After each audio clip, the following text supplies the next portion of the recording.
शिवानी लोगों के घरों में खाना बनाने का काम किया करती थी। इसी से उसके घर का गुजारा चलता था। शिवानी अपनी बेटी भव्या से बहुत ही ज्यादा प्यार करती थी। बिन बाप की बच्ची को शिवानी ने बहुत ही लाड प्यार से पाला था। उसे कभी भी किसी चीज की कोई कमी महसूस नहीं होने दी। उसने भव्या का दाखिला भी शहर के अच्छे कॉलेज में करवाया था। भव्या अपने कॉलेज में बाकी लड़कियों की जैसा चीज देखती, घर आकर वो अपनी माँ से वैसी ही चीजों की डिमांड करती थी।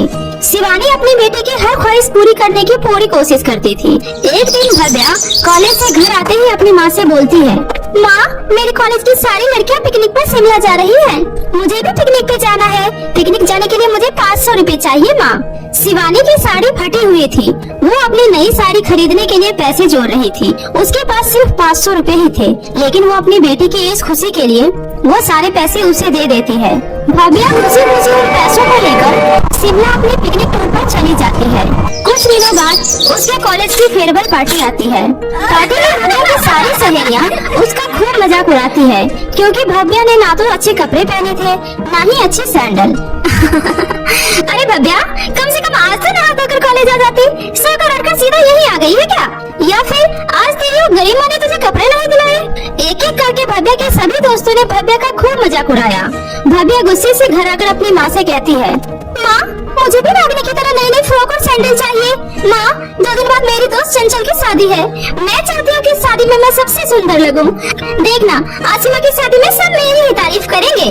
माँ, मैं चंचल की शादी में सबसे सुंदर दिखना चाहती हूँ। फिर उसकी माँ शिवानी उसे समझाती है, बेटी, हमारे पास जितना है उसी में खुश रहना सीखो बेटी। अब तुम बड़ी हो गई हो। दूसरों की चीजें देखकर इच्छाएं करना बंद करो।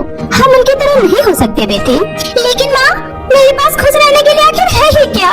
ये टूटा फूटा छोटा सा घर, इसमें मैं खुश रहूं? या फिर पुराने फटे हुए फ्रॉक, इसमें खुश रहूं? या मेरी ये पुरानी घिसी पिटी जूतियाँ, इसमें खुश रहूं? भव्या गुस्से से नाराज होकर बैठ जाती है। शिवानी के पास इतने पैसे नहीं होते हैं जिससे वो अपनी बेटी को नए फ्रॉक और नए सैंडल दिला सके। फिर वो अपनी बेटी के पास जाकर बोलती है, बेटा, मेरे पास तो भी पैसे नहीं हैं। कुछ दिन रुक जाओ, मैं तुम्हें तुम्हारी पसंद की फ्रॉक और सैंडल दिला दूंगी। लेकिन भव्या नहीं मानती है। वो अभी भी अपनी माँ से नाराज थी।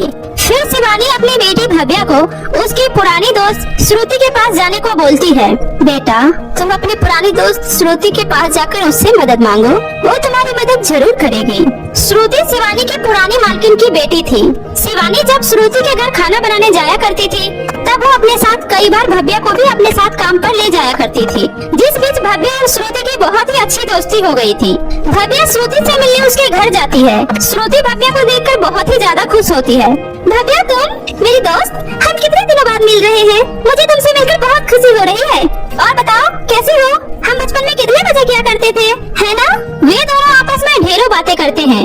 उसके बाद भव्या उसे बताती है, श्रुति, 2 दिन बाद मेरे कॉलेज की दोस्त चंचल की शादी है। मुझे उसकी शादी में पहनने के लिए तुम अपना कोई अच्छा सा एक फ्रॉक और सैंडल दे सकती हो? मैं तुमसे वादा करती हूँ, मैं तुम्हें उसे सही सलामत लौटा दूंगी। क्यों नहीं मेरी दोस्त? आखिर हमारी दोस्ती किस दिन काम आएगी? आओ मेरे साथ। और ये देखो, इनमें से जो फ्रॉक और सैंडल तुम्हें पसंद हो तुम वो ले लो। श्रुति भव्या को अपनी सारी फ्रॉक और सैंडल दिखाती है। भव्या की नजर एक चमचमाती सुनहरे रंग की फ्रॉक और चांदी जैसे रंग के सैंडल पर जाती है। उसे देखकर भव्या खुशी से कहती है, ये वाला, मुझे तुम्हारा ये वाला सुनहरा फ्रॉक और ये सैंडल चाहिए। भव्या, ये फ्रॉक और सैंडल तो बहुत ही ज्यादा कीमती है। ये फ्रॉक सोने का है और ये सैंडल चांदी की है, लेकिन मुझे तुम पर पूरा भरोसा है। अब तुम जाओ और खुशी खुशी शादी एंजॉय करो। भव्या खुशी खुशी वो फ्रॉक और सैंडल लेकर घर आ रही थी। तभी रास्ते में उसे कुछ गुंडे मिल जाते हैं, जो उसे बेहोश करके उससे उसका सोने का फ्रॉक और चांदी का सैंडल छीन कर वहाँ से भाग जाते हैं। भव्या को जब होश आता है तो वो खुद को एक पेड़ के नीचे पाती है। जब वो अपने पास फ्रॉक और सैंडल को थैले में नहीं देखती है, तब वो जोर जोर से रोने लगती है। वो फ्रॉक और सैंडल कहाँ गई? उसे किसने चुरा लिया?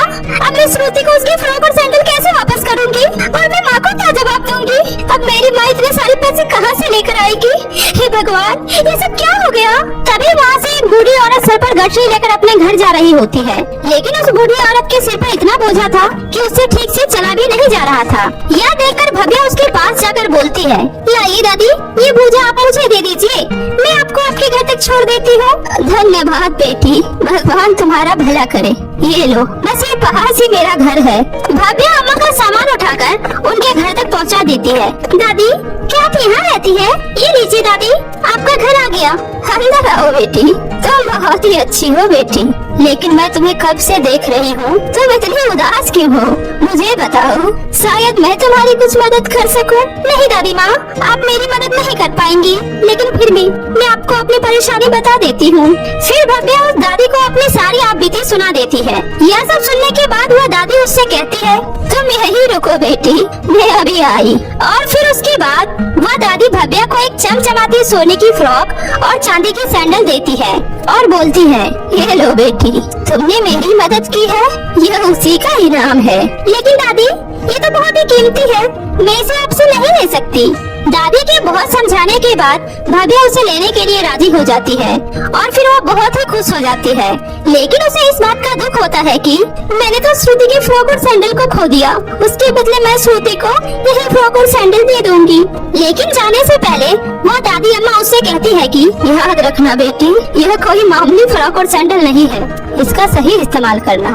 उस समय भव्या को उस दादी की कोई भी बात समझ नहीं आती है और वो अपने घर चली जाती है। घर आकर वो अपनी माँ को सारी बातें बताती है। ठीक है बेटी, श्रुति के फ्रॉक और सैंडल के बदले तुम श्रुति को ये फ्रॉक और सैंडल दे देना। लेकिन भव्या को अभी भी इस बात की चिंता होती है कि आखिर वह चंचल की शादी में क्या पहनेगी।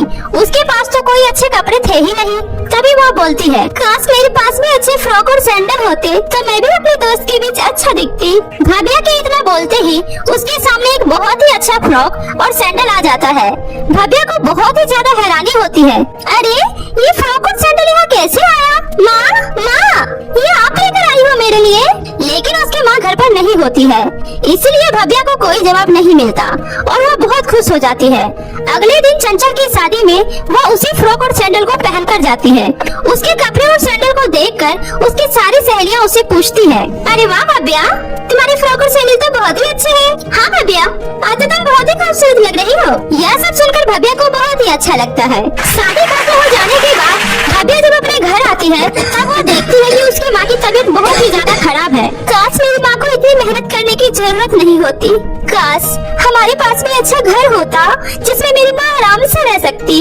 भव्या के इतना बोलते ही उसका टूटा फूटा सा मकान एक बहुत ही आलीशान घर में बदल जाता है। यह सब देखकर भव्या और उसकी माँ को बहुत ही ज्यादा हैरानी होती है और अचानक भव्या को उस दादी अम्मा की बात याद आ जाती है और वो अपनी माँ को बताती है, माँ आपको पता है ये फ्रॉक और सैंडल तो जादुई है। मैंने उसे पहनकर जो भी कहा वो सब कुछ सच हुआ है। और फिर भव्या उस जादुई फ्रॉक और सैंडल की मदद से एक सोने का फ्रॉक और चांदी का सैंडल मांगती है और फिर वो फ्रॉक और सैंडल लेकर अपनी सहेली श्रुति को दे देती है।